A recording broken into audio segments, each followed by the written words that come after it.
ገብርኤል ኃያል መልአከ ሰላም መልአከ ብስራት የምታወጣ የእግዚአብሔርን ሕዝብ ከሚነድ እሳት ፍቅር ተስሏል በልባችን ፊት ቆመናል ባርከን ብለን።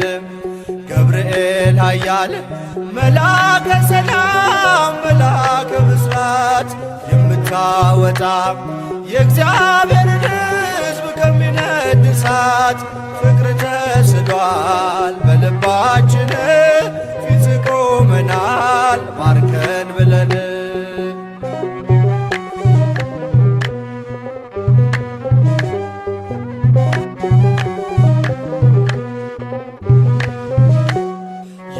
የጽናታቸው ዝናው ሲሰማ ከዚያች ባብ